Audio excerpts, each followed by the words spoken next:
आप सुन रहे हैं यादों के झरोखे, कहानी छुपा हुआ राज एपिसोड 3, दीवारों के पीछे का रहस्य। पिछले एपिसोड में आपने सुना आरव उस वीरान हवेली तक पहुंच जाता है, एक अनजान लड़की के रहस्यमयी मैसेज के पीछे पीछे। वो लड़की जो कभी दिखाई नहीं देती, बस आवाज बनकर उसके फोन में गूंजती है। हवेली की दीवारों में छुपा है वो सच जिसे कोई नहीं जानता। अब आगे आरव ने लाइब्रेरी में एनवलप उठाया और उसकी धड़कनें तेज हो गई। लद्दकी की पुरानी तस्वीरें जो पहले दिखाई दी थीं, वे अब उसकी आंखों के सामने जीवित हो रही थीं।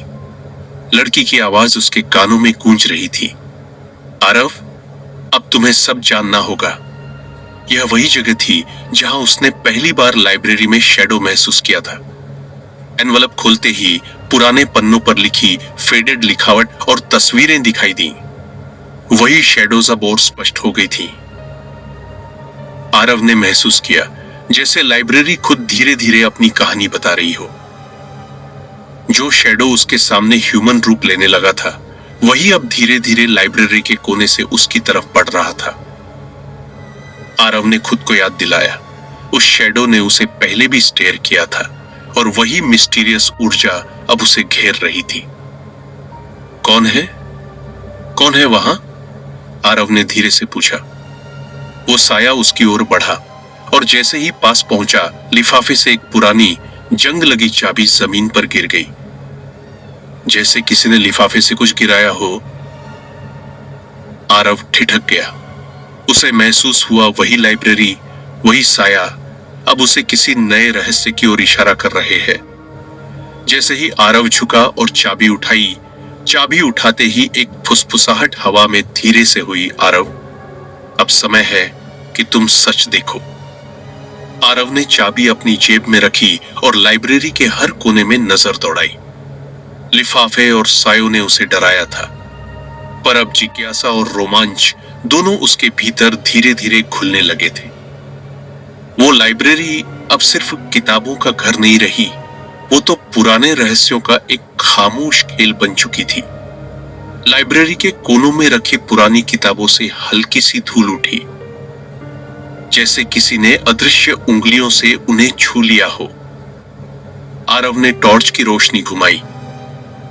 एक शेल्फ के पीछे हल्की सी खटखटाहट सुनाई दी। टुक टुक टुक। वो धीरे धीरे आगे बढ़ा। धड़कनों की रफ्तार बढ़ने लगी। दीवार के उस पार से जैसे कोई फुसफुसाया, तुम्हें सच जानना ही होगा। आरव का गला सूख गया। कहीं ये वही आवाज तो नहीं थी जो उस रात फोन पर आई थी?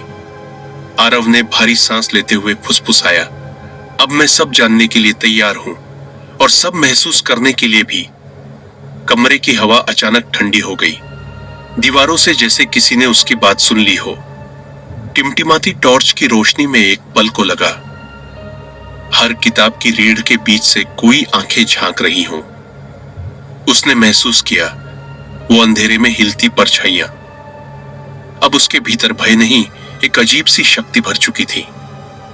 पर साथ ही हवेली के हर कोने से किसी अनजाने खतरे की ठंडी सांस भी उठ रही थी, मानो कोई कह रहा हो, सच जानो अगर हिम्मत है, पर लौट कर मत आना।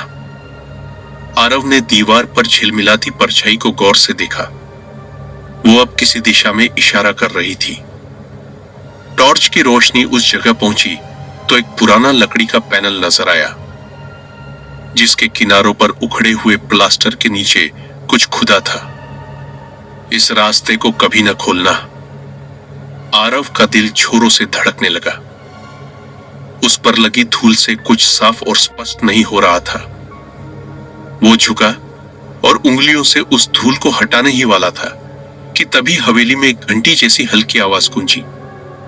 धीरे धीरे उसके कानों के बहुत करीब कोई फुसफुसाया, वो यहां है, मत छुओ उस दरवाजे को। आरव पीछे मुड़ा, कोई नहीं था, सिर्फ दीवार पर वही साया, अब मुस्कुरा रहा था। कमरा ठंडा पड़ गया। चाबी उसके हाथ से गिर पड़ी और जमीन में धीरे से घूमते हुए रुक गई, ठीक उसी पैनल के सामने। आरव की सांस थम गई। क्या ये वही छुपा हुआ दरवाजा है? लाइब्रेरी की दीवारें जैसे फुसफुसाईं। हाँ, पर जो भीतर जाएगा वो लौटेगा नहीं। क्या आरव उस दरवाजे को खुलेगा? क्या हवेली के साये उसे सच बताएंगे या हमेशा के लिए अपने अंधेरे में खींच लेंगे? जानिए अगले एपिसोड में। एपिसोड 4, छुपा हुआ दरवाजा। अगर आपको ये कहानी पसंद आई हो तो लाइक करें, शेयर करें और सब्सक्राइब करना न भूलें, क्योंकि असली डर अभी बाकी है।